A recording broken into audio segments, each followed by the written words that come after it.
औरत मेरा ख्याल है मर्द से ज़्यादा अच्छे से बच्चों को पाल सकती है। और मैंने जो भी बनाया अपनी मेहनत से बनाया। एक टाइम ऐसा आया कि प्रोजेक्ट्स मिले, ये बिजनेस शुरू किया मैंने अपना। अगर आपके पास 100 का नोट आपकी जेब में है ना, तो कोई ऐसा जरूरतमंद है जो 10 रुपए का इंतजार कर रहा है, तो मैं उन औरतों की हेल्प करती हूँ कि मैं उनके मतलब खुद जाकर उन्हें कपड़े दे देती हूँ। मीडिया न्यूज़ की वीडियो देखने के लिए हमारा चैनल सब्सक्राइब कीजिए और बेल के आइकन पर क्लिक कीजिए।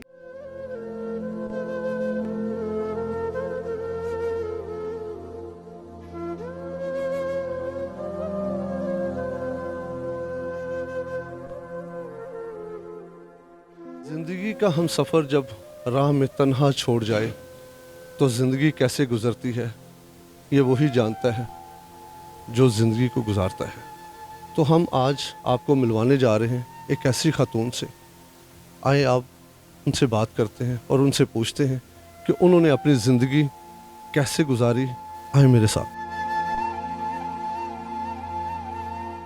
जी, तो मेरे साथ इस वक्त मौजूद हैं ज़ुरिया जावेद। आए इनसे बात करते हैं और इनसे पूछते हैं इनकी ज़िंदगी के बारे में। अस्सलाम वालेकुम। अस्सलाम वालेकुम सर। आप कैसे हैं? खैरियत से? शुक्र अल्लाह पाक का।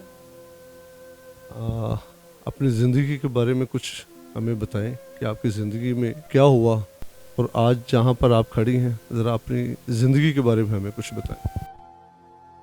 सर बेसिक मैं लाहौर से हूँ। हम 6 बहन भाई मिडिल क्लास फैमिली से बिलोंग करते थे। मेरे फादर जो थे वो इलेक्ट्रिशियन प्लम्बर ये थे। घर में कुछ अकोमोडेशन कम होने की वजह से हमें बोर्डिंग भेजा गया।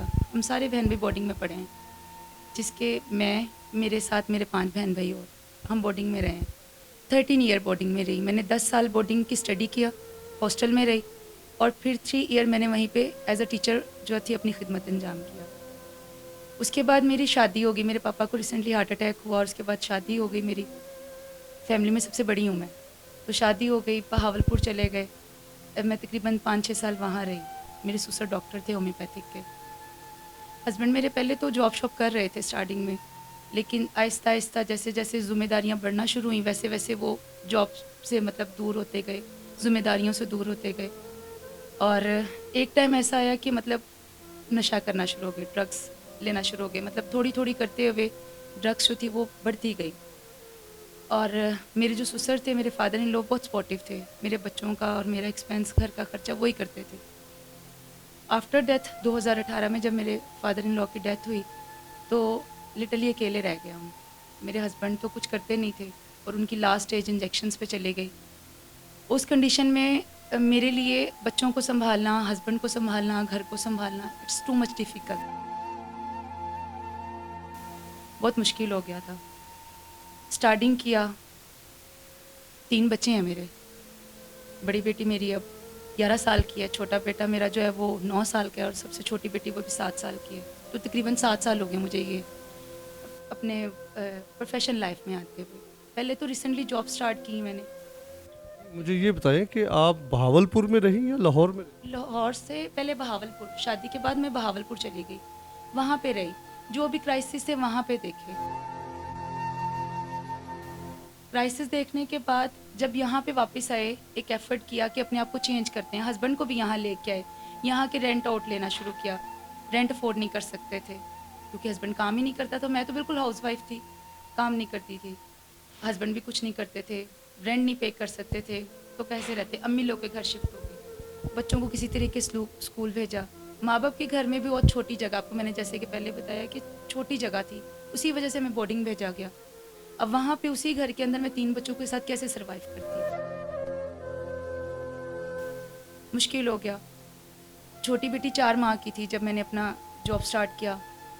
ये फैक्ट्री एरिया जितना भी है, ये एक एक दरवाज़ा नॉक करके फैक्ट्री का तो अपने लिए जॉब मांगा। ऐसा किस किस्म की जॉब मांगी? कोई भी जॉब मिल जाए, क्योंकि करने के लिए कुछ नहीं था। मतलब आप जब हाउसवाइफ हो, आप बाहर निकलते हो तो कोशिश तो करनी चाहिए ना, आपको काम ढूंढना तो चाहिए ना, मेहनत के लिए निकलना चाहिए। फर्स्ट तो आपका थॉट होना चाहिए मेहनत के लिए निकलो। आप बाहर मेहनत के लिए निकलना, थॉट यही था कि कहाँ से ना मेरे पास मुझे कोई एक्सपीरियंस। मैं तो टीचिंग करती रही हूँ और रही भी बोर्डिंग में 13 साल। हमें बाहर की दुनिया का पता ही नहीं था। तो ईजी क्या लगा कि फैक्ट्रियों में बहुत लोगों को ईजीली काम मिल जाता था, यही सुना तो फैक्ट्रियों में चली गई। 3 दिन मैंने फैक्ट्रियों का एक एक दरवाज़ा नॉक करके तो अपने लिए जॉब ढूंढा। खैर एक फैक्ट्री से जॉब मिला। जॉब करने के लिए घर मामा को बोला कि भी जॉब करनी है। मामा कहती 4 महीने की बच्ची छोड़ के कैसे जॉब पे मतलब जाएगी। तो मैंने कहा मामा जी, एक बच्ची को अगर दूध पिलाने बैठूंगी तो 2 का तो मुस्तकिल बर्बाद हो जाएगा ना, उनको कैसे सरवाइव करूंगी मैं, उनको कैसे लेके चलूंगी। तो मामा ने थोड़ा हेल्प किया। मामा ने मेरी बेटी 4 महीने की को पाला और मैंने फैक्ट्री में काम करना स्टार्ट किया। वहाँ वो मेडिसन की फैक्ट्री थी, वहाँ पैकिंग करते थे, बेल्ट के ऊपर काम करना होता था। 3 दिन की ट्रेनिंग थी। अगर आप 3 दिन तक अपना काम, अपना हार्डवर्क दिखा सकते हो तो दैट्स इट, वरना आप जा सकते हो गेट से बाहर। फिर मुझे एम्पोरियम मॉल के अंदर as a security guard, hyper जो मार्केट है अंदर, वहाँ पे as a security guard job मिलती है। औरत मेरा ख्याल है मर्द से ज़्यादा अच्छे से बच्चों को पाल सकती है, और मैं ये प्रूफ करती हूँ और अभी तक कर रही हूँ, और मैंने किया है।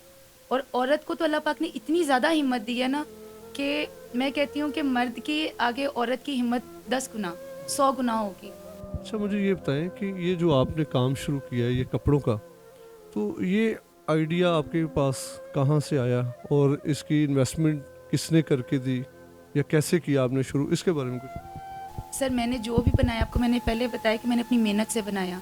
वो अभी थोड़ा थोड़ा जो जोड़ा, एक टाइम आया 5 साल मेहनत किया, 4 साल मेहनत किया, नौकरियां की, जॉब्स की, अपने आप को मनवाया। एक टाइम ऐसा आया कि प्रोजेक्ट्स मिले, कुछ वहाँ से सेविंग की मैंने। सेविंग करने के बाद फिर मैंने ऑटो लिया, ऑटो से रिक्शा। मतलब ये था लॉकडाउन में कि कुछ नहीं है करने को, तो चलो ये एक ऐसा चीज़ था कि बंदा चलाए और अपना रोज़ी मतलब खाने का खर्चा पूरा हो सकता है। उस टाइम जॉब नहीं थी, सब चीज़ें बंद हो चुकी थी, तो वो लिया, उसको चलाना शुरू किया। अपने बच्चों को छोड़ के आना, लेके आना, शुरू में ये भी किया मैंने। मुश्किल काम नहीं? मुश्किल थोड़ा सा लगा आपको, जब आप ऑटो चलाते हो तो आपको बहुत सारी चीज़ें नेगेटिव ही देखनी पड़ती हैं। रोड पे जब आप खड़े हो जाते हो ना, तो आपकी इनसाइड कोई नहीं जानता, सब आपकी आउटसाइड जानते हैं। क्योंकि आप बिल्कुल अपने आप लेबल नहीं लगा के फिरते कि आप हस्बैंड हो, आपके पास हस्बैंड है, आपके पास बच्चे हैं, आप एक माँ हो, आप किसी की बेटी हो, ये सब कोई नहीं देखता। जस्ट आपको एक औरत देखते हैं, आके खड़ा होके आप पे टोंट मारे, आपको कमेंट पास करे, आपको साथ चलने की ऑफर करे, तो वो चीज़ें आपको बहुत एम्बेरेंस फील करती हैं। यानी कहीं ना कहीं आपको गिल्ट फील होता है कि यार मैं क्या कर रही हूँ। ये बिज़नेस शुरू किया मैंने अपना। मेरा काम इस तरह का है कि मैं खाली अपने लिए नहीं कमाती हूँ, मैं चाहती हूँ कि मैं जितना दूसरों को इसमें से दे सकूँ। ये वो लोग गलत सोचते हैं कि हमारे पास लाखों हों, हमारे पास गाड़ियाँ हों, हमारे पास बैंक बैलेंस हो, फिर हम किसी की मदद करें। आप ये देखें, अगर आपके पास 100 का नोट आपकी जेब में है ना, तो कोई ऐसा ज़रूरतमंद है जो 10 रुपये का इंतज़ार कर रहा है, तो अगर आप उसको 10 रुपये दे के खुशी देंगे, तो वो जो एक चीज़ है ना, वो अच्छी लगती है मुझे। बहुत सी ऐसी औरतें हैं जिनकी ज़िंदगी में चेंज की है और कर रही हूँ। घरों में बैठती हैं, उनको बाहर जाने की जी साफ है जी। हमारे मर्दों का प्रॉब्लम ये है कि खुद कुछ करना नहीं है और बीवियों को कुछ करने नहीं देना। ये बस सबसे बड़ा प्रॉब्लम हो जाता है हमारे लिए। तो मैं उन औरतों की हेल्प करती हूँ कि मैं उनके मतलब खुद जाके उन्हें कपड़े दे देती हूँ। जैसे बहावलपुर जाती हूँ, वहाँ पे कुछ ऐसे लोग हैं जो औरतें घरों में काम करती हैं, बच्चों को घर अकेला छोड़ के चली जाती हैं। बच्चों के साथ अच्छा हो बुरा हो, बेटियों के साथ कोई आए जाए कोई पता नहीं है, तो उन औरतों को बोला ऐसा घर में बैठ के काम करो। कपड़ा मैं देती हूँ, अगर आप स्टार्ट करो 10 सूट के साथ, 10 सूट से आप स्टार्ट करो, 5 सूटों का जो मैं उनको फ्री में देती हूँ। मतलब आफ्टर 1 मंथ आप मुझे उसके पैसे पे करना, कम से कम किसी में हिम्मत आ जाती है। मैं उन्हें अपनी तरफ से फी सूट के पीछे 200 प्रॉफिट देती हूँ खुशी से। ये मेरा मतलब इनसाइड है। अब मैंने आपसे कहा ना कि हम ज़्यादा हेल्प नहीं कर सकते, अगर हम किसी को 100, 10, 20 रुपए से मदद कर दें तो ये भी बड़ी बात है। किसी के अंदर पैशन आता है, हिम्मत आती है कुछ करने की, इंटरेस्ट बढ़ता है। नहीं, ये आज़ादी जो है, क्या हमारे मुल्क में आज़ादी बिल्कुल है। घरों से आज़ादी मिल?